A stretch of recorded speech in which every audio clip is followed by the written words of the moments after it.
Rendering graphics in real time for video games is a complex process that involves multiple stages and technologies working together seamlessly. At the heart of this process are the graphics processing units, GPUs, which are specialized hardware designed to handle the massive parallel computations required for rendering. When a game runs, it constantly updates the scene's visual representation based on player input and other dynamic factors. This involves calculating the positions, colors, lighting, and textures of millions of pixels on the screen, often 60 times per second or more.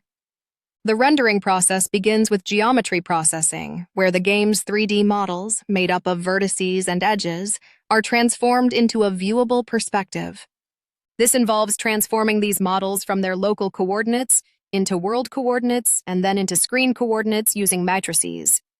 Once these transformations are complete, the rasterization process takes over, converting the 3D models into 2D images. During rasterization, the GPU determines which pixels on the screen correspond to each triangle of the 3D model and fills them accordingly. Next, pixel shading occurs, which adds depth and realism to the scene. Shaders are small programs that run on the GPU, responsible for calculating the color and brightness of each pixel. They take into account various factors such as lighting, shadows, reflections, and textures. Lighting calculations can be particularly complex, involving techniques like ray tracing or shadow mapping to simulate realistic light behavior. Textures are applied to give surfaces detailed appearances, such as wood grain or skin texture, enhancing the visual richness of the scene. Finally, post-processing effects are applied to refine the image further.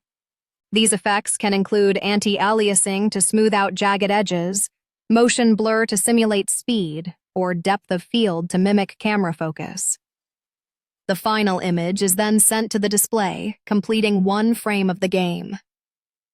All these processes are highly optimized to ensure they occur within milliseconds, allowing for smooth, real-time gameplay.